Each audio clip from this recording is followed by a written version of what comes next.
오늘 나눌 말씀은 마가복음 14장 17절부터입니다. 14장 17절부터 31절까지 말씀. 우리 한 목소리로 17절부터 같이 읽습니다. 시작. 저물매 그 12를 데리시고 가서 다 앉아 먹을 때에 내가 진실로 너희에게 이르노니 너희 중에 한 사람 곧 나와 함께 먹는 자가 나를 팔리라 하신대. 그들이 근심하며 하나씩 나는 아니지요 하고 말하기 시작하니 그들에게 이르시되 12 중에 하나 곧 나와 함께 그릇에 손을 넣는 자니라. 인자는 자기에 대하여 기록된 대로 가거니와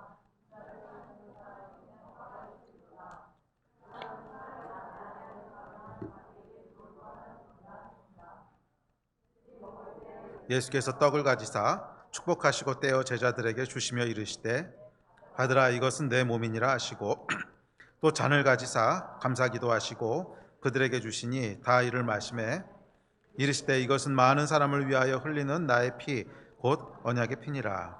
진실로 너희에게 이르노니 내가 포도나무에서 난 것을 하나님 나라에서 새 것으로 마시는 날까지 다시 마시지 아니하리라 하시니라. 예수께서 제자들에게 이르시되 너희가 다 나를 버리리라. 이는 기록된 바 내가 목자를 치리니 양들이 흩어지리라 하였음이니라. 그러나 내가 살아난 후에 너희보다 먼저 갈릴리로 가리라. 베드로가 여짜오되 다 버릴지라도 나는 그리하지 않겠나이다. 예수께서 이르시되 오늘 이 밤 닭이 2번 울기 전에 내가 3번 나를 부인하리라. 베드로가 힘있게 말하되 내가 주와 함께 죽을지언정 주를 부인하지 않겠나이다 하고 모든 제자도 이와 같이 말하니라. 아멘. 저희가 마가복음 말씀 살펴보고 있습니다.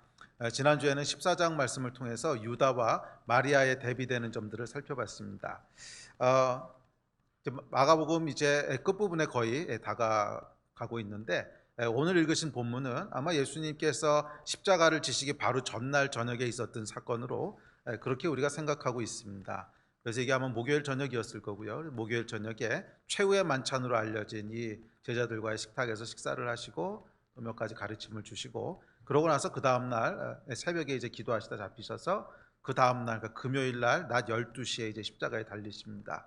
그러니까 아마 십자가 지시기 대충 뭐 한 열 몇 시간 전, 한 그때쯤에 사건을 기록하고 있습니다. 자, 그런데 참 흥미로운 것은 이 십자가가 한 발 한 발 가까이 오니까 흥미로운 일들이 일어나는데 무슨 일이 벌어지냐면 사람들 안에 감추어졌던 민낯들이 드러나기 시작합니다. 이게 어쩌면 십자가의 영적인 능력인 것 같아요.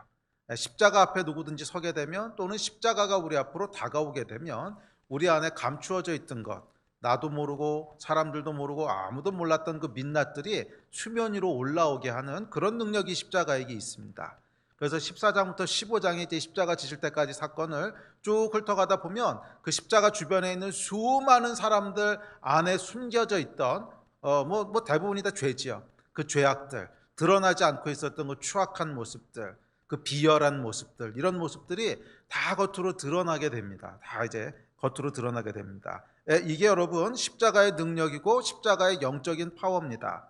우리가 누구든지 십자가 앞으로 나아갈 때 또는 십자가가 우리 앞으로 다가올 때 십자가가 다가온다고 하는 것은 또 위기가 다가온다는 뜻이죠. 또 십자가 앞에 나간다고 하는 것은 뭐 여러분 무슨 말씀이신지 아실 거예요. 십자가 앞으로 나아가거나 또는 십자가가 우리에게 다가오면 우리 안에 감추어져 있던 그래서 나도 모르고 다른 사람들도 모르고 아무도 모르던 그런 죄의 민낯들이 드러나게 됩니다. 그런데 그것이 전부는 아니에요. 십자가가 그 십자가 앞으로 나아가게 되면 또는 십자가가 다가오게 되면 죄의 민낯뿐만이 아니라 그 죄를 덮으시는 하나님의 은혜도 또한 함께 드러나게 됩니다. 그래서 이 십자가는 이 두 개를 동시에 드러내요. 우리 안에 있는 추악하고 비열한 죄들을 드러낸과 동시에 그 죄를 용서하시고 사하시고 덮으시는 그 하나님의 은혜도 함께 드러나게 됩니다. 이 14장하고 15장을 읽어보면 쭉 이렇게 묵상을 해보면 십자가 앞에서 드러나고 있는 죄의 모습들은 아주 추악하고 아주 비열합니다. 또 아주 다양합니다. 그래서 대충 살펴봐도요 14장부터 15장 사이에 십자가 주변에 있었던 수많은 사람들의 감추어진 죄들이 드러나는데 대충 한 30-40개 정도의 다양한 죄들이 드러납니다. 여러분 한번 천천히 읽어보십시오. 그러면 그 안에 정말 한두 명이 아니에요. 수많은 사람들의 다양한 숨겨졌던 죄들이 십자가를 둘러싸고서 다 드러나게 됩니다. 이 이야기는 무슨 얘기냐면 예수께서 십자가에서 돌아가신 것은 어떤 한두 사람의 죄 때문만이 아니라 우리 안에 감추어져 있던 죄 때문에 돌아가셨다는 거예요. 그리고 예수께서 처리하신 것은 이 드러나는 수많은 죄악들, 십자가 앞에 다가서게 되자, 십자가가 다가오게 되자 드러나게 되고 또 표면으로 올라오게 되는 그 수많은 인간들의 죄악들을 십자가에서 처리하신 거예요. 그래서 십자가가 그것들을 드러내는 거예요. 드러내는 이유입니다. 십자가가 우리 안에 있는 죄들을 막 들춰내서 끄집어내는 것은 단순히 우리를 수치스럽게 하고 또는 우리를 정죄하기 위해서가 아니라 십자가 위에서 처리한 것이 무엇인지를 보여주시는 거예요. 십자가 위에서 예수께서 처리하신 것이 무엇인가. 그런데 그것은 어떤 한두 사람의 죄가 아니라 십자가 주위에 있던 제자들부터 시작해서 수많은 사람들의 감추어져 있던 죄들이 우후죽순식으로 막 드러나면서 십자가를 지시게 됩니다. 저와 여러분도 예외가 아닙니다. 우리가 단지 그 현장에 없었을 뿐이지 우리도 그 현장에 있었다면 또는 우리도 지금 십자가 앞으로 나아가게 된다면 아마 분명히 저와 여러분 안에 감추어져 있던 수많은 추악한 죄들이 드러나게 될 거예요. 그리고 예수께서 십자가에서 처리한 것은 바로 그 죄들이라는 거예요. 저와 여러분의 죄로 인하여 우리 안에 나도 인식하지 못하고 사람들도 인식하지 못하고 보통 때는 눌려있고 감추어져 있지만 십자가 앞에 가면 드러나게 되는 그 비열하고 추악하고 아주 다양한 종류의 그 죄를 처리하시기 위해서 예수께서 십자가를 지셨다는 거예요. 그래서 십자가는 우리 안에 있는 죄들을 드러냅니다. 그러나 그게 끝이 아니죠. 동시에 그 죄를 어떻게 하나님께서 처리하시고 어떻게 하나님의 은혜로 덮으시는지 그 은혜가 십자가 가운데 함께 드러나게 됩니다. 자, 그래서 오늘부터 한 짧으면 3번, 길면 한 4번 정도에 걸쳐서 이 십자가가 드러내는 것들이라는 주제로 말씀을 살펴보려고 합니다. 한 3, 40가지 정도의 그 죄악들을 조목조목 살펴보려고 하는데 참 인간의 죄가요 창의적이에요. 정말 다양한 종류의 불의와 다양한 종류의 죄악들을 행합니다. 그 짧은 시간 동안에 예수께서 최후의 만찬 하시면서 돌아가실 때까지 길어야 한 20시간, 짧으면 한 10서너 시간, 한 그 정도 시간 동안에 한 3, 40가지의 수많은 죄악들이 드러나는데 정말 창의적이고 정말 버라이어티한 죄악들이 드러납니다. 이게 여러분 타락한 우리의 현실이라는 거예요. 그리고 예수께서 십자가에서 처리하신 것은 바로 이 죄악들이라는 거예요. 네. 그래서 저와 여러분 가운데 십자가의 은혜가 다시 한번 넘치기를 축복합니다. 그냥 죄악들이 드러나면서 수치스러워하고 부끄러워하는 것이 아니라 그 죄악을 처리하신 예수 그리스도의 은혜, 그 죄악을 넘어가게 하신 하나님의 사랑, 그것들이 더 충만하게 풀어지는 시간 되기를 주의 이름으로 축복하고 또 축원합니다. 자, 십자가가 드러내고 있는 죄의 민낯과 또 그 죄를 덮으신 하나님의 은혜에 대해서 하나씩 살펴보기를 시작합시다. 자, 첫째, 오늘 이 본문의 배경은 여러분들 잘 아시다시피 조금 아까도 얘기했지만 최후의 만찬이라고 알려져 있는, 그러니까 예수님께서 십자가 지시기 직전에 그 전날 밤에 제자들과 함께 식사하시는 시간입니다. 자, 그 십자가를 바로 눈앞에 둔 이 만찬에서 죄와 긍휼의 모습이 적나라하게 드러나기 시작하는데, 가장 먼저 첫 번째로 드러나는 죄의 모습, 십자가가 드러나는 죄의 민낯은 배신입니다. 배신. 18절 말씀 다시 한번 같이 읽읍시다. 시작. 다 앉아 먹을 때 예수께서 이르시되 내가 진실로 너희에게 이르노니 너희 중에 한 사람 곧 나와 함께 먹는 자가 나를 팔리라 하시는데, 죄의 민낯은 여러분 배신입니다. 배신. 십자가가 다가오자 12제자 중 하나였던 유다가 예수를 배신하고 예수를 팔아먹습니다. 이 배신의 정의는 뭐냐면 선의를 악의로 갚는 거예요. 그렇죠? 선한 의도를 악한 의도, 악으로 갚는 것이 배신입니다. 유다는 여러분 잘 아시지만 돈꾀를 맡았던 자입니다. 돈을 맡길 때는 어떤 사람한테 맡기죠? 신뢰할 만한 사람한테 맡깁니다. 어떤 그룹이든지 그 그룹 가운데 돈 관리를 하는 사람이다. 그럼 그 사람은 가장 신뢰할 만한 사람이라는 뜻입니다. 예수께서는 유다를 신뢰하고 믿으셨어요. 신뢰하고 믿으셨는데, 그런데 이 신뢰에 답해서 돌아온 것은 배신이었습니다. 배신을 당해보신 분은 아시겠지만 이 죄 중에 가장 고통스러운 죄가 배신입니다. 다른 것들은 여러분 원수가 나한테 해코지하거나 나하고 사이 안 좋은 사람이 나한테 뭐라고 하는 것은 몸은 좀 힘들어도 그러려니 합니다. 쟤는 원래 원수인데 나한테 저렇게 하겠지, 뭐 제가 선의를 베풀겠어. 그런데 배신은 좀 달라요. 배신은 믿었던 사람한테 얻어맞는 거라서요, 몸만 괴로운 게 아니라 몸과 마음이 다 상해요. 네. 그래서 다른 죄악들은 우리의 겉사람을 힘들게 하고 고통스럽게 한다면, 배신은요, 겉사람과 속사람을 모두 다 고통스럽게 하고 무너뜨립니다. 자, 그런데 이 예수 그리스도의 십자가 사건이 배신으로부터 시작한다고 하는 것은 영적으로 깊은 의미가 있습니다. 왜냐하면 죄의 시작인 원죄, 선악과 사건을 생각해 보세요. 선악과 사건의 본질이 뭐예요? 배신이었어요. 선악과 사건은 배신이었어요. 하나님께서 아무런 악의도 행하신 게 없어요. 완벽한 환경을 만드시고 모든 선한 것을 주시고 항상 축복하셨는데, 이 선의, 악의가 하나도 없는 선의에서부터 갑자기 배신이 튀어나옵니다. 그게 배신이에요. 그래서 여러분, 십자가 사건도 그 시작점이 뭐냐면 유다의 배신이야. 예수께서 아무런 죄가 없으셨는데, 선의만 행하셨는데 갑자기 악의로 되갚아요. 또 선악과 사건, 최초의 죄였던 이 죄도 아무런 하나님의 악의가 없으셨어요.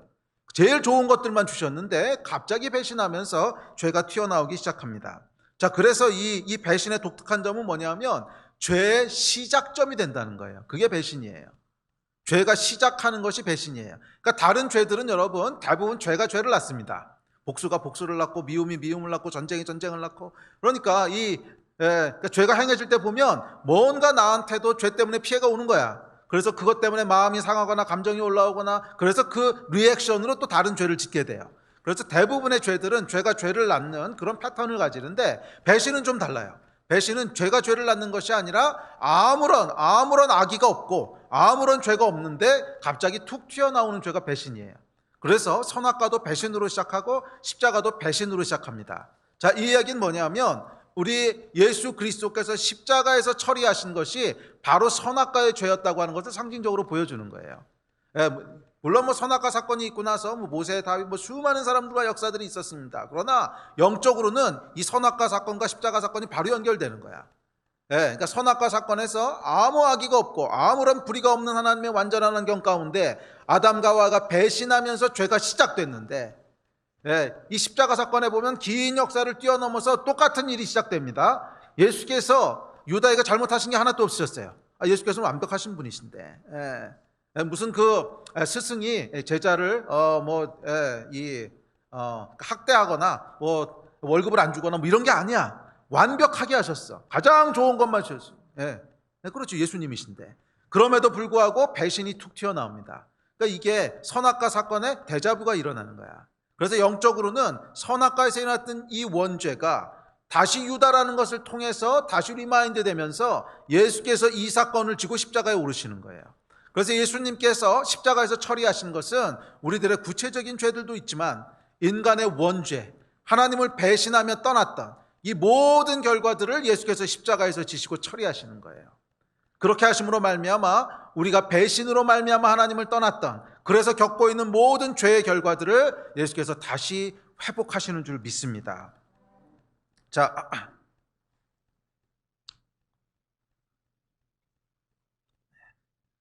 그래서 십자가가 시작되는데 보면 배신이라는 것이 있고요. 또 예수 그리스도의 십자가에는 배신의 못이 박혀 있습니다.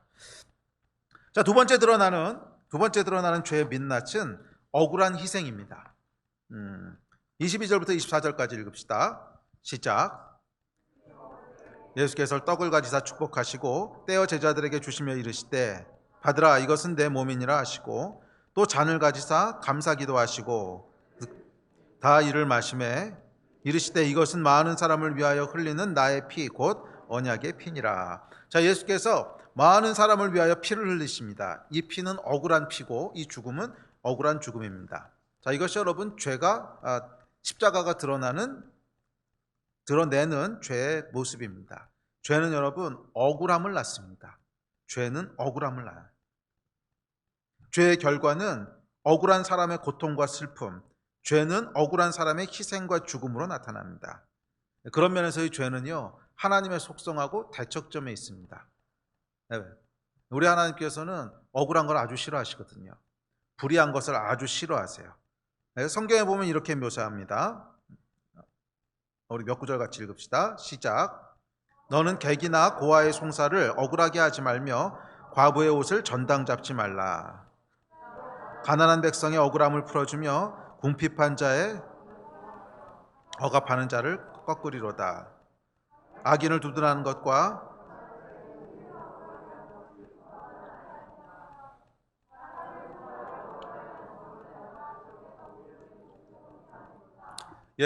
그래 우리 하나님께서는 억울함, 불공평함을 아주 싫어하는 분이세요. 그래서 그분의 호칭은 공이고 그분의 이름은 공평입니다. 십자가에서 드러나는 죄의 모습은 억울함입니다. 죄를 짓는 자와 그 결과를 치르는 자가 다른 것이죠. 도둑질을 하는 사람이 있고 도둑질을 당하는 사람이 있습니다. 그러니까 죄를 짓는 건 도둑질을 한 사람인데 죄의 결과는 누가 감당해요? 누가 피해를 입게 돼요? 도둑질을 당한 사람이야. 살인을 하는 사람이 있고 살인을 당하는 사람이 따로 있습니다. 또 음주운전하는 사람이 있고 음주운전 때문에 피해를 보는 사람이 따로 있습니다. 이 억울함이 여러분 죄의 본질입니다. 십자가는 우리 안에 깊이 감추어 있던 이 죄의 민낯, 억울함을 적나라하게 드러냅니다. 광기로 분노하는 사람들이 있고 그 분노로 인하여 예수께서 십자가에서 돌아가십니다. 그러니까 이게 여러분 죄의 민낯이고요. 예수께서 십자가에서 처리하신 것은 뭐냐면 이 억울함이야. 죄가 만들어내는 모든 종류의 억울함. 그 억울함이 저와 여러분 안에도 있지 않습니까? 한이라고 그러잖아. 한. 계속 억울한 일을 당하면 뭔가 쌓이고 한이 생기죠. 이 억울함들을 예수께서 다 지고 십자가로 올라가셨다는 거예요. 그렇게 하심으로 저와 여러분 안에 있는 모든 억울함들을 주님께서 치유하시고 그 억울함도 끌어내시는 거예요. 할렐루야. 십자가의 이 은혜가 있기를 다시 한번 축복합니다. 자, 세 번째 드러내는 죄의 모습은 결핍, 부족한 겁니다. 부족한 거. 자, 25절에 보면 이렇게 말씀하세요. 자, 시작. 진실로 너희에게 이르노니 내가 포도나무에서 난 것을 하나님 나라에서 새 것으로 마시는 날까지 다시 마시지 아니하리라 하시니라. 자, 여기서 예수께서 포도나무에서 난 거, 포도주죠. 포도주를 마시는 얘기를 하시는데 이 말씀은 제자들과의 교제를 말씀하시는 겁니다. 뭐 이렇게 포도주 즐겨 마시는데 못 마셔서 서운하다 이런 게 아니라 제자들과 함께 누리는 관계에 대한 얘기죠. 자, 이 십자가가 다가오자 예수님께서 가지고 계셨던 갈망, 원함이 있어요. 그건 뭐예요? 하나님과의 친밀한 관계를 누리는 것이고 제자들과 친밀한 관계를 누리는 거였어요. 이 원함이 있는데 십자가가 다가오자 또 십자가 상에서 이 모든 갈망들이 단절됩니다. 그래서 제자들과도 다시는 하나님 나라가 올 때까지 너희와 교제할 수 없을 거야. 또 다음에 십자가 상에서도 나의 하나님 나의 하나님 어찌하여 나를 버리시나이까. 그래서 가장 친밀했던 하나님과의 관계가 단절되죠. 십자가가 다가오자 죄가 드러나는데 어떤 죄의 모습이 드러나냐면 원하는 것을 할 수 없는, 내가 정말 소원하는 것을 누릴 수 없는, 내가 진짜 원하는데 가지지 못하는 이 부족함, 결핍함이 드러나요. 죄는 여러분 결핍함입니다. 죄가 드러나는 모습 중에 하나는 결핍이에요. 정말 원하는 게 있는데 할 수 없어. 정말 사랑하는데 헤어져야 돼. 정말 배고픈데 먹지 못해. 정말 목마른데 마시지 못해. 이게 죄가 주는 결과라는 거예요. 죄가 가져오는 결과라는 거예요. 죄는 여러분 우리의 정말 원하는 것들, 정말 갈망하는 것들을 이루지 못하게 하고 누리지 못하게 하는 결핍함으로 나타납니다. 그래서 예수께서 십자가에서의 결핍함을 경험하시죠. 내가 목마르다 말씀하시는, 목이 마른데 채워지지가 않아. 결핍함이지. 또 하나님과의 친밀한 관계를 원하시는데 누릴 수가 없어. 결핍함이죠. 결핍은 여러분 기억하십시오. 죄의 속성입니다. 그래서 죄는 원하는 것을 갖지 못하게 하고 누리지 못하게 하는 결핍, 갈망하는 게 있는데 채워지지 못하는 결핍. 그런데 여러분 기억하셔야 될 것은 하나님이 원래 우리를 이렇게 창조하신 게 아니라는 거예요. 하나님이 원래 우리를 이렇게 창조하신 것이 아니라는 거예요. 우리는 하나님을 떠나서 타락한 세상에 너무 오래 살다 보니까 그냥 이것이 당연하다고 생각하면서 사는데 당연하지 않다는 거예요. 잘 생각해 보십시오, 여러분. 어떤 부모가 자녀에게 해줄 수 있는데 결핍하게 해주는 부모가 어디 있겠어요? 응? 우유를 살 돈이 충분히 있는데 애가 응애 배고프다고 우는데 아무런 걸 채워주지 않아. 이런 부모가 어디 있겠어요? 충분히 재정적인 여유가 있는데 뭐 추위에 떨도록 아이를 놔두는 부모가 어디 있겠어요? 하물며 우리 하나님께서 그러셨겠냐고. 우리 하나님께서 저와 여러분을 창조하실 때 우리가 원하는 게 있어도 누리지 못하고 정말 우리가 갈망하는 게 있어도 소유하지 못하도록 그렇게 만드셨겠냐고. 천만에 그렇게 만들지 않으셨다는 거야. 우리 하나님께는 모든 풍성함이 있고 모든 풍요로움이 있어요. 그리고 저와 여러분을 창조하실 때 하나님께서는 이 하나님 안에 있는 모든 생명의 풍성함을 다 누리도록 그렇게 만드셨다는 거야. 그런데 죄가 들어오게 되죠. 죄는 뭐예요? 죄는 하나님과의 단절이야. 배신으로부터 시작하는 거잖아. 죄는 하나님을 떠나는 거야. 그러면서 우리에게 모든 풍요로움을 공급해 주시는 하나님의 공급선이 끊어져 버린 거야. 그래서 인간은 결핍하게 된 거예요. 결핍하게 된 거예요. 예. 그래서 회복된 하나님의 나라를 묘사하면서 요한계시록 보면 이렇게 묘사합니다. 우리 같이 한번 읽어볼까요? 시작. 성령과 신부가 말씀하시기를 오라 하시는도다. 듣는 자도 오라 할 것이요 목마른 자도 올 것이요 또 원하는 자는 값없이 생명수를 받으리라 하시더라. 아멘. 예. 이게 회복된 하나님 나라의 모습이고 원래 저와 여러분이 지음받은 모습이에요. 저와 여러분은 풍성하도록 지음받았어요. 결핍하도록 지음받지 않았어요. 그래서 누구든지 예수 안에서 거듭나고 회복된 자는 풍성함을 누린다는 거예요. 누구든지 예수 안에서 거듭난 자는 풍요로움을 누린다는 거예요. 물론 우리 삶 가운데는 예수 믿고 나서도 아직 완성되지 않은 그 타락한 세상이 있습니다. 아직 심판이 완전히 일어난 것이 아니기 때문에 우리 안에도 죄의 영향력들이 남아있고 또 우리 주변에도 타락한 세상들이 있어요. 그래서 이런 결핍들을 시시때때로 겪으면서 살지만 완성될 하나님의 나라에 있어서는 이 결핍들이 전혀 없을 것이고 그 이전에라도 우리가 성령 안에서 하나님의 나라를 경험할 때는 항상 풍요로움이 있다는 거예요. 우리의 결핍함을 채우시는 하나님의 생명수가 있다는 거예요. 아멘. 모든 필요를 하나님께서 채우시는 분이시라는 거예요. 네. 그래서 마태복음 6장에 뭐라 그랬어? 무엇을 마실까 무엇을 입을까 염려하지 말라 그랬잖아. 네. 다 채우신다고. 우리 하나님의 나라에는 부족함이 없습니다. 우리를 결핍하도록 만들지 않았어요. 결핍과 가난으로 우리를 밀어넣은 것은 죄예요. 죄. 네. 배신하고 하나님을 떠난 그 죄로 말미암아 우리의 모든 풍성함을 빼앗기고 결핍과 가난 속으로 들어가게 됐습니다. 우리의 원함이 체험받지 못하는 것, 갈망이 이루어지지 못하는 것. 예. 그 십자가를 앞두고 이 결핍과 가난함이 드러나는 것은 뭐예요? 그것을 치유하시겠다는 거야. 그것을 십자가에서 처리하시겠다는 거야. 예. 그래서 이사야서에 보면 이렇게 얘기합니다. 시작. 그가 찔림은 우리의 허물 때문이요 그가 상함은 우리의 죄악 때문이라. 그가 징계를 받음으로 우리는 평화를 누리고 그가 채찍에 맞음으로 우리는 나음을 받았도다. 예, 그가 예수께서 십자가에서 결핍함을 경험하심으로 말미암아 우리에게 부요함을 주셨다는 거예요. 이 십자가의 능력들이 다 여러분의 것이 되시기를 축복합니다. 자, 네 번째가 있습니다. 네 번째 모습은 혼돈입니다. 혼돈 27절입니다. 시작.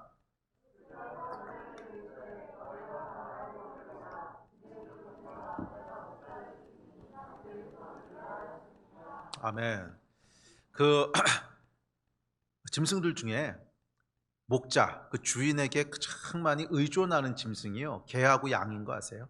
개하고 양. 근데 양이 조금 더 심해요.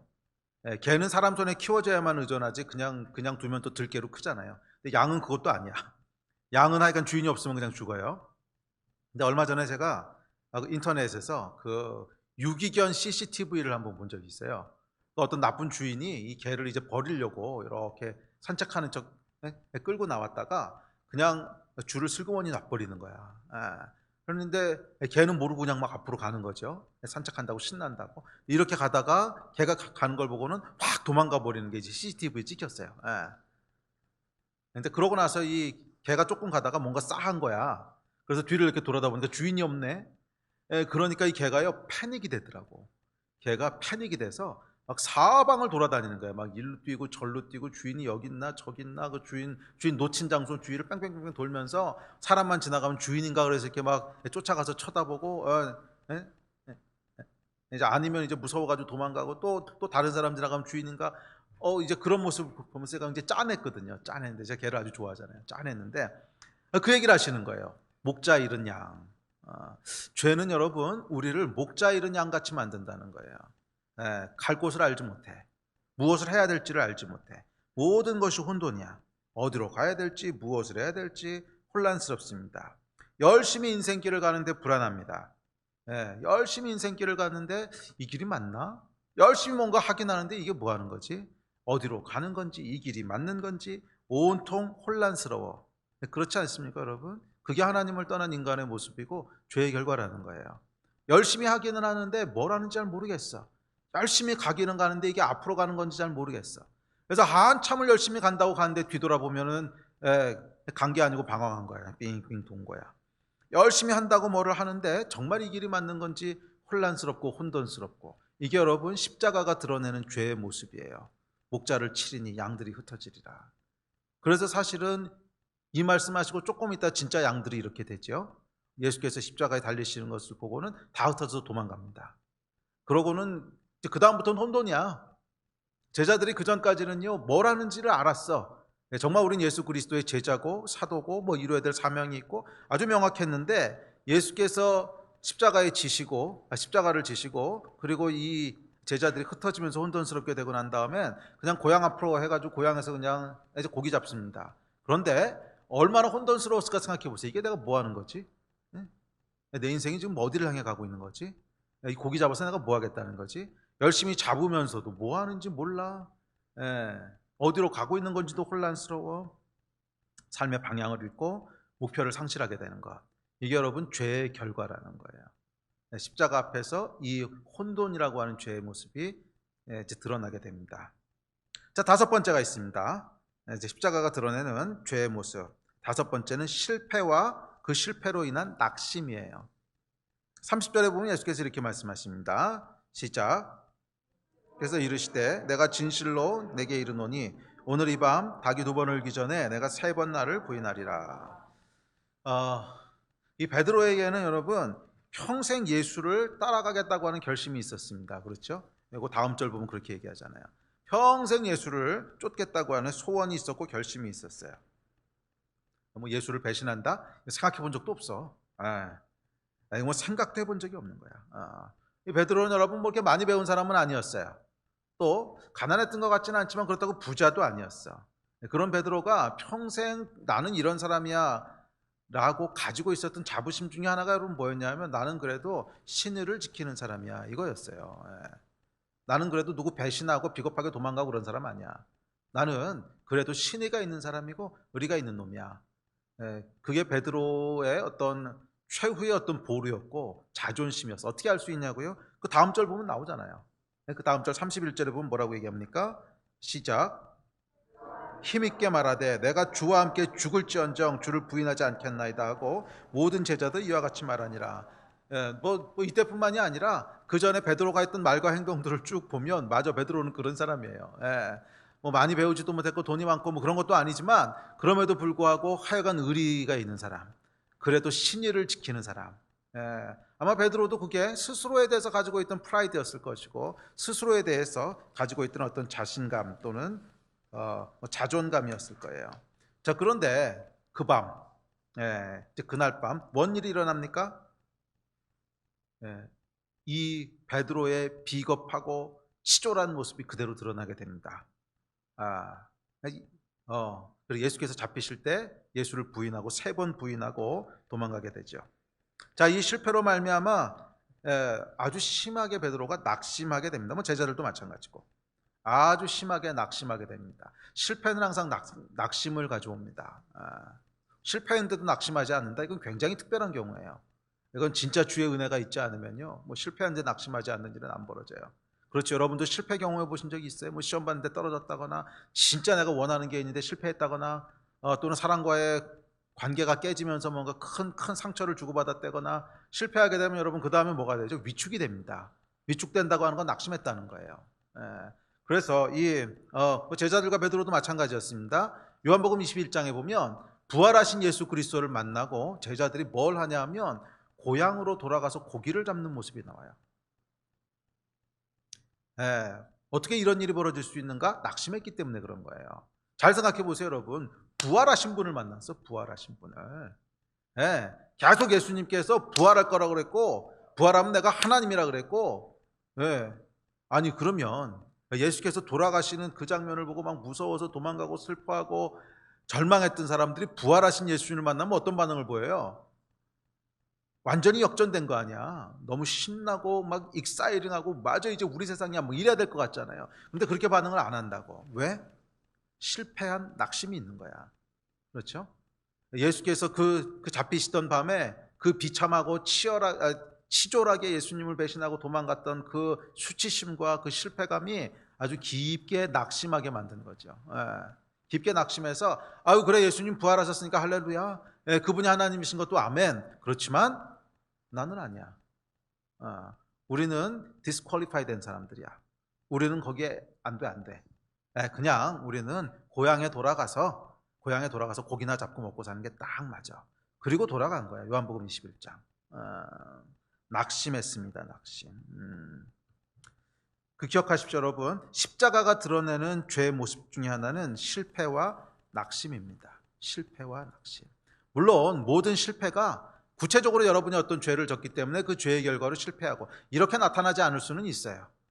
그러니까 어떤 일은 우리가 전혀 잘못한 게 없고 최선을 다해도 실패하는 경우도 있어. 왜? 타락한 세상에 사니까. 그것은 나의 죄가 아니라 다른 사람들의 죄, 또 그 죄가 모여서 만든 문화, 그런 세상 때문에 내가 최선을 다하고 선의를 해도 실패할 수가 있습니다. 그러나 큰 그림에서 볼 때, 넓은 의미에서 볼 때 실패는요 죄의 결과가 맞아요. 원래 하나님이 저와 여러분을 창조하실 때 실패하도록 창조하신 게 아니란 말이야. 아니 어떤 부모가 자녀한테 실패할 거를 기대해요. 천만에. 우리 하나님께서는 절대 우리가 실패하도록 원하지 않으세요. 실패하도록 우리 디자인하신 게 아니에요. 항상 성공하고 풍성하고 이루고 이기고 그렇게 창조하셨지. 실패하도록 창조하신 게 아니라는 거야. 실패하는 존재로 만들지 않으셨어요. 원래 하나님이 창조하신 저와 여러분의 모습은 원하는 것을 이루고 바라는 것을 성공하는 그런 모습입니다. 그런데 불행하게도 하나님을 떠난 죄가 이 모든 것을 파괴합니다. 그래서 죄 가운데 있는 인간, 타락한 세상 가운데 있는 인간은 관계에 있어서 실패를 맛보고 소원하는 것도 실패하고 사명에도 실패하고 계속 실패 속에 삽니다. 그리고 이 실패는 또한 낙심을 낳습니다.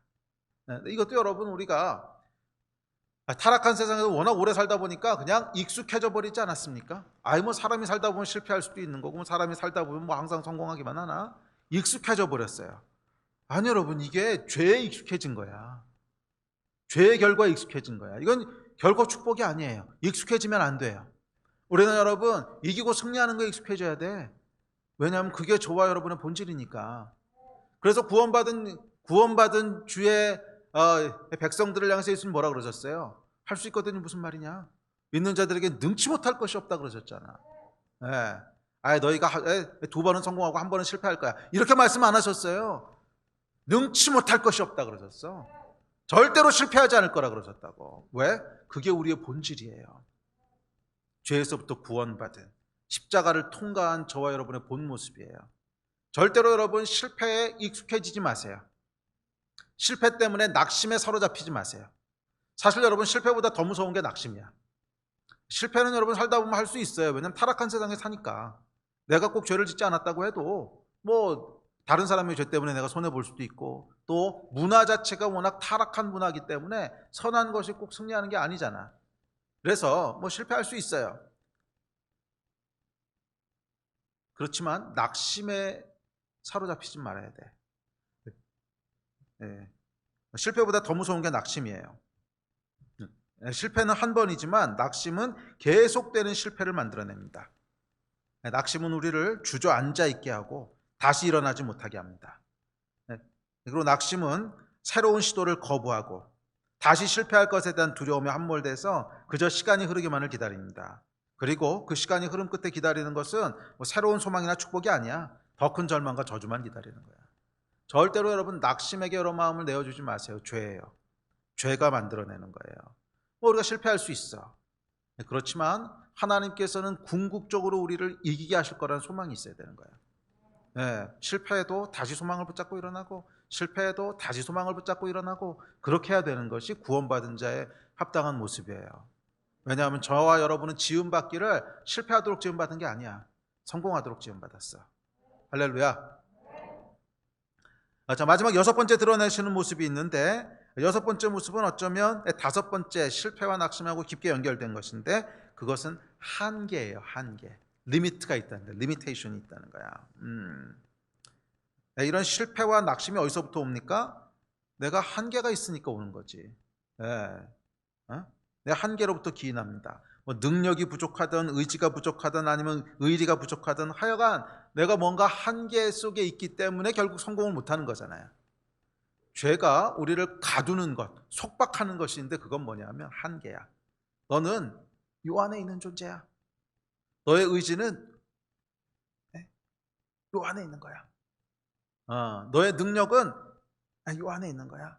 네 의리도 요 안에 있는 거야. 죄는요 우리를 속박하고 한계 지으려고 해요. 아니요, 하나님 여러분 그렇게 짓지 않으셨어요. 절대로 하나님 여러분 그렇게 창조하지 않으셨어요. 우리를 제한된 존재로 만들지 않으셨어요. 죄가 우리를 가둬버린 거예요. 의지도 서원도 원함도 실행할 능력이 없는 그런 무기력하고 제한된 존재가 되어버렸습니다. 왜? 죄 때문에. 그래서 십자가 앞으로 가니까요 이 죄의 민낯들이 올라오고 드러나는 거예요. 우리의 한계들. 저와 여러분도 크게 다르지 않을 겁니다. 평상시에는 드러나지 않다가 십자가가 우리 앞으로 다가올 때, 삶의 위기들이 다가올 때, 신앙의 도전들이 다가올 때 우리의 한계들을 드러내지 않습니까? 이건 내가 할 수 없는 일이야. 내 의지의 한계, 내 의리의 한계. 사람 배신하고 이러잖아. 내 의리의 한계, 의지의 한계, 내 능력의 한계. 이게 드러나게 돼요. 왜 드러나냐고? 십자가에서 예수께서 처리하셨기 때문에 그걸 보여주는 거야. 그러지 않으면 우리가 인식하지 못하잖아. 우리 안에 무엇을 예수께서 십자가에서 처리하셨는지. 드러날 때 여러분 감사하십시오. 그것을 예수께서 처리하신 거예요. 그리고 결코 이 모습에 익숙해지지 마십시오. 저와 여러분은 믿는 자들은 능치 못할 것이 없다고 하는 이 말씀 속에 사는 것이지 한계 속에 사는 존재가 아니에요. 그러니까 죄악된 타락한 세상에서 너무 오래 살다 보니까 그냥 이렇게 사는 게 당연한 줄 알아. 아니 여러분, 당연한 게 아니야. 우린 이런 존재가 아니야. 아멘.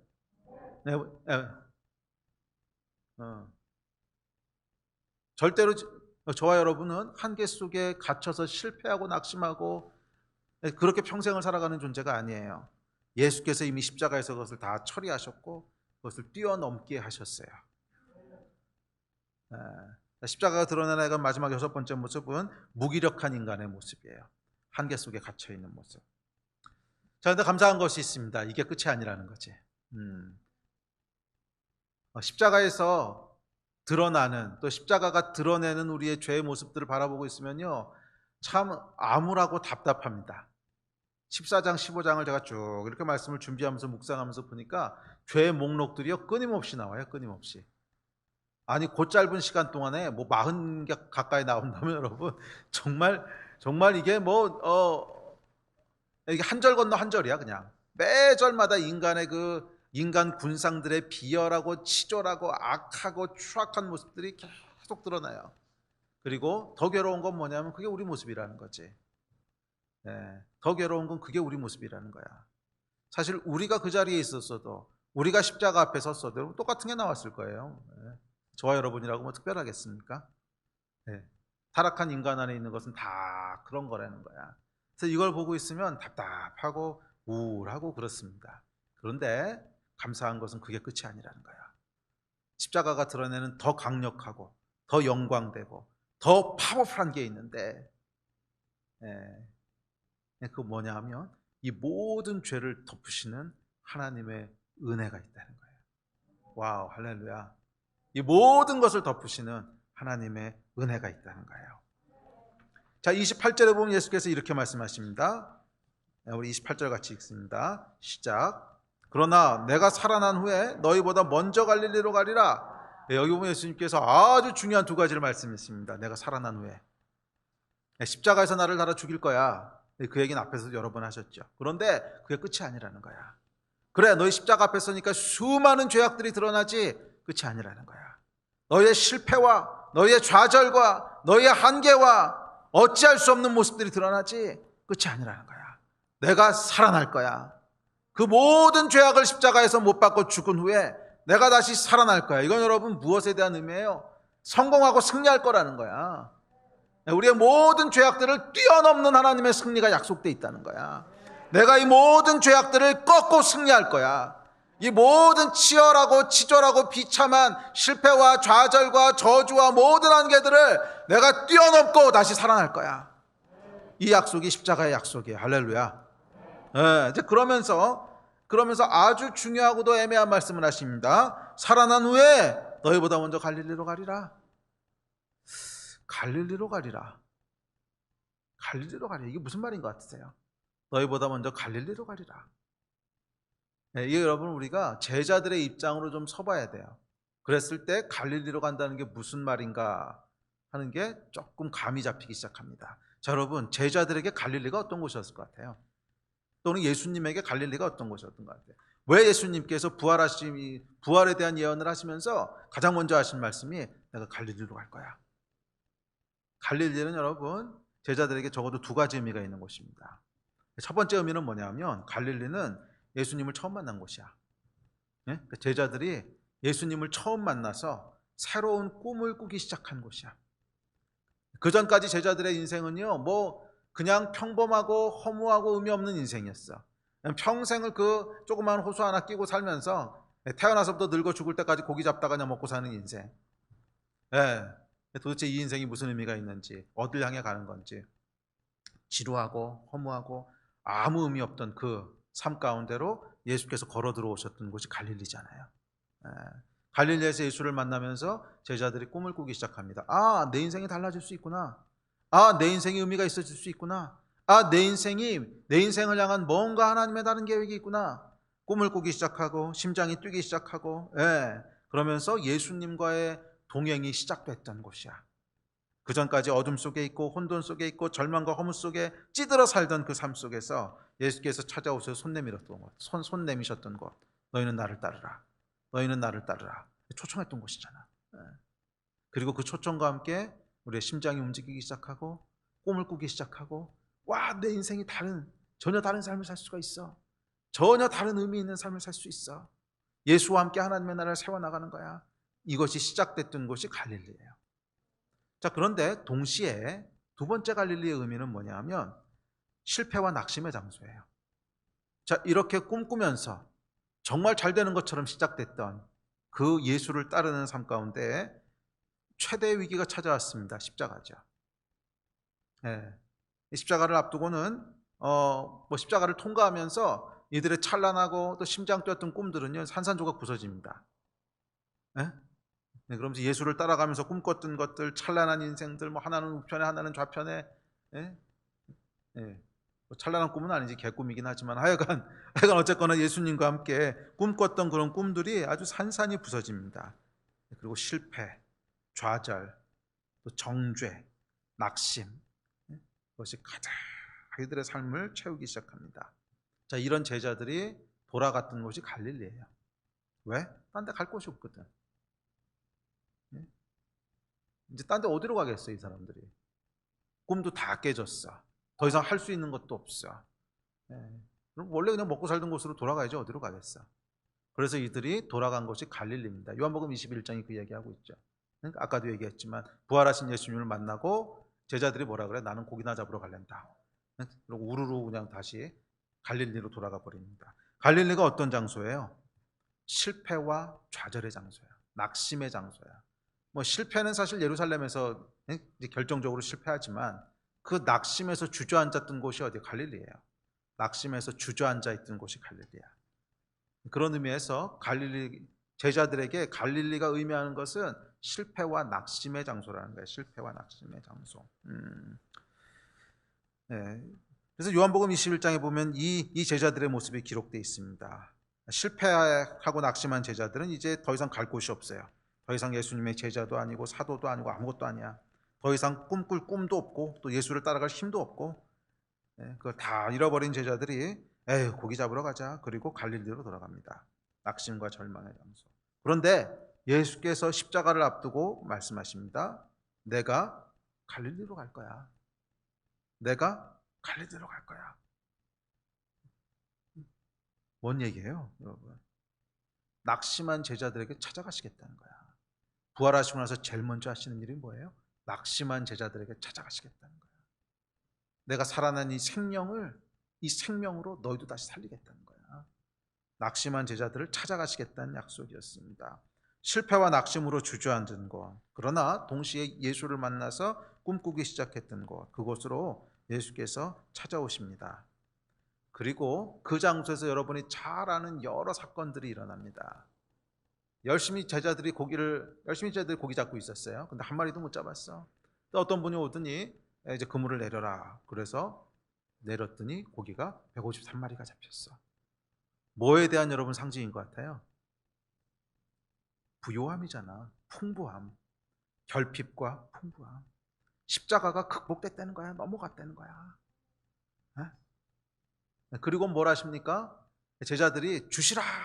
그러고 막 올라왔더니 그때 아침이었던 것 같아요. 고기를 굽고 떡을 구워서 풍성한 아침을 준비해 놓고 기다리신 다음에 먹어라. 뭐예요, 여러분? 부요함. 내가 배고프다, 내가 목마르다. 십자가가 드러냈던 그 죄의 결과들을 뒤집고 계신 거야, 하나씩 다. 풍성하게 고기를 잡게 하시고 배고픔을 채우시고, 그리고 그 유명한 질문을 하시죠. 요한의 아들 시몬아, 네가 나를 사랑하느냐? 요한의 아들 시몬아, 네가 나를 사랑하느냐? 내 양을 쳐라. 내 양을 쳐라. 그 유명한 초대가 그때 이제 주어집니다. 회복. 낙심하고 절망한 자리에 찾아오신 예수께서 다시 붙들어 일으키시는 거야. 너는 낙심하고 실패했다고 생각할지 몰라도 나는 아직 끝나지 않았어. 너는 끝났다고 생각할지 몰라도 나는 끝나지 않았어. 나는 갈릴리로 갈 거야. 너희가 낙심하고 있는 그곳으로 다시 찾아갈 거야. 그래서 다시 손을 붙잡아 일으킬 거고, 네가 나를 처음 만났을 때 꿈꿨던 것을 계속 꿈꾸게 할 거고, 다시 일으켜서 원래 같은 길 가게 할 거야. 이게 여러분 갈릴리로 갈리라의 뜻이에요. 회복하시는. 그래서 여러분, 십자가가 드러내는 가장 강력한 파워가 뭔지 아세요? 회복이에요. 회복. 수많은 죄악들이 십자가 앞에 드러나지만 그게 끝이 아니라 수많은 실패와 낙심과 좌절과 이 모든 어두움에도 불구하고 그것을 뛰어넘는 십자가의 놀라운 은혜가 있는데, 그것은 저와 여러분을 다시 회복시키시는 십자가의 능력인 줄 믿습니다. 그래서 이제 이 갈릴리는요, 제자들에게 세 번째 의미를 갖게 됩니다. 그게 뭐예요? 회복의 장소가 되는 거예요. 분명히 저와 여러분에도 이 갈릴리가 있을 거예요. 세 가지 의미를 동시에 갖고 있는 갈릴리가 분명히 있을 거야. 예수와 함께 시작했던 것, 예수와 함께 꿈꾸기 시작했던 것, 예수와 함께 새 인생을 살기 시작했던 것 있지 않으세요? 또한 동시에 좌절했던 것 있지 않으세요? 항상 성공만 하면서 사는 거 아니잖아. 좌절하고 실패하고 그만두고 싶고, 좌절의 갈릴리. 거기서 끝나면 안 돼요. 오늘 세 번째 갈릴리를 만나야 돼. 예수께서, 부활하신 예수께서 찾아오시는 것, 십자가를 통과한 제자와 십자가를 통과한 예수들이 만나는 것, 예수님이 만나는 것, 십자가를 통과한 제자들과 십자가를 통과한 예수님이 만나는 것. 더 이상 결핍함이 없는 것, 더 이상 실패가 아니라 승리가 존재하는 것, 와우. 더 이상 낙심이 아니라 소망이 다시 살아나는 것, 다시 꿈꾸기 시작하는 것. 이게 여러분 세 번째 갈릴리야. 이 갈릴리가 여러분에게 있으십니까? 오늘 그 갈릴리에서 예수를 만나시기를 축복합니다. 예수께서는 never give up, 절대로 포기하지 않으세요. 부활하신 예수께서 다시 갈릴리로 찾아오십니다. 부활하신 예수님께서는 저와 여러분의 갈릴리로 찾아오는 분이세요. 저와 여러분이 낙심해 있는 곳, 실패해서 주저앉아 있는 곳, 실망, 정죄, 무기력, 그 장소로 다시 찾아오셔서 우리를 다시 움직이게 하시고, 우리를 다시 초청하시고, 다시 꿈꾸게 하시고, 다시 회복하는, 그게 여러분 진짜 십자가예요. 십자가는 저주가 아니야. 십자가는 단순히 죄만 드러내는 것이 아니야. 십자가가 진짜 선포하고 있는 것은 여러분 뭐냐 하면, 은혜가 죄와 사망을 이겼다는 거예요. 할렐루야. 진짜로 십자가가 선포하고 있는 것은 저희 안에 있는 치졸한 죄를 드러내고 끝내는 게 아니야. 우리를 수치스럽게 하고 당혹스럽게 하고 끝내는 게 아니라, 십자가가 진짜 선포하고 있는 메시지는 은혜가 죄와 사망을 이겼다는 거예요. 어떠한 죄와 사망의 권세도 하나님의 은혜를 뛰어넘을 수 없다는 거야. 어떠한 절망과 어떠한 실패와 어떠한 한계도 하나님의 은혜를 뛰어넘을 수 없다는 거야. 우리 예수께서는 다시 갈릴리로 찾아오는 분이신 줄 믿습니다.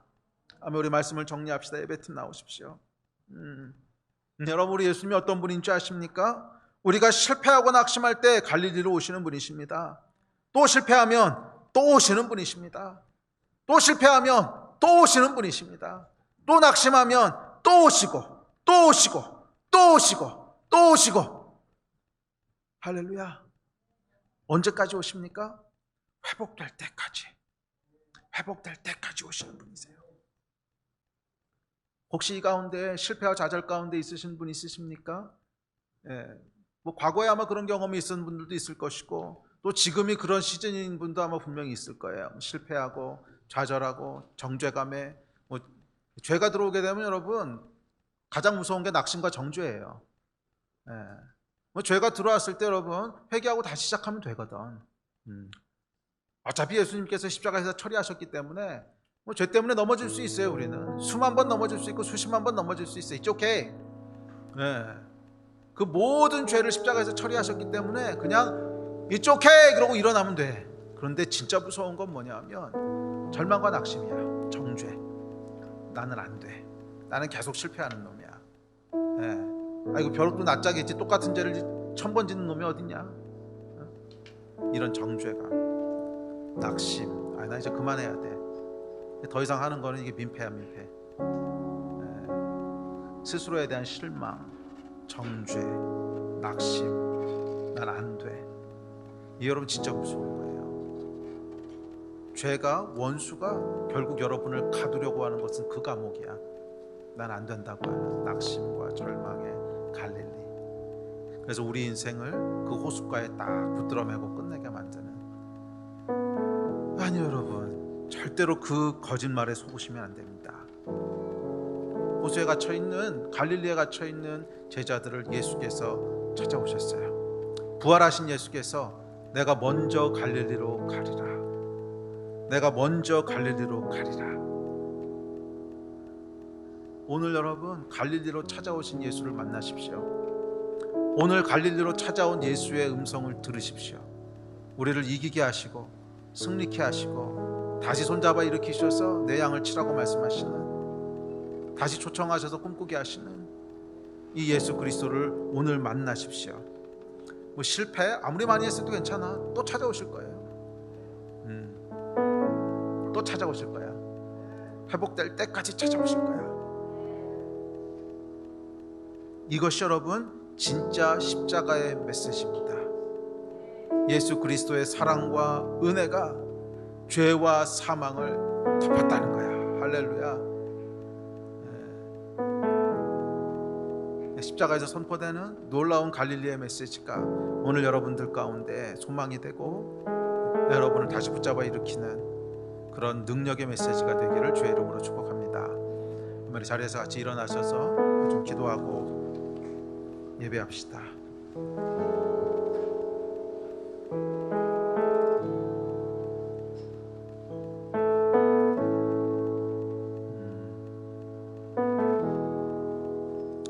혹시 실패하고 좌절하고 정죄감 가운데 있는 분들이 있으십니까? 오늘 예배 가운데 깊게 말씀하시는 성령님의 음성을 들으십시오. 내가 갈릴리로 가리라. 내가 갈릴리로 가리라. 이 음성을 여러분 들으셔야 합니다. 그리고 오늘 회복의 날이 되기를 축복합니다. 오늘 회복의 날이 되기를 축복합니다. 그렇게 될 수 있습니다. 이 회복은 여러분 멀리 있는 것이 아닙니다. 갈릴리로 오신 예수 그리스도의 음성을 들으면 되는 거예요. 갈릴리로 오신 예수 그리스도의 음성을 들으면 되는 거예요. 예수께서 괜찮다 그러시는데 뭐가 문제야? 예수께서 일어나라 그러시는데 뭐가 문제야? 이 음성을 들으면 되는 거예요. 오늘 같이 우리 기도합시다. 기도할 때 우리 성령님 앞에 나가서 간절히 기도합시다. 오늘 갈릴리에서 예수 그리스도를 만나던 제자들처럼 오늘 예수 그리스도의 음성을 듣는 날이 되기를 소원합니다. 내 영혼 깊은 곳에 울리는 회복과 은혜의 메시지가 선포되기를 간절히 소원합니다. 주님, 오늘 내 손을 잡아 일으키시고 오늘 하나님의 은혜와 회복의 역사를 우리 가운데 행하십시오. 아멘. 우리 이 마음 가지고 간절히 우리 좀 기도하고 예배합시다. 기도하시겠습니다.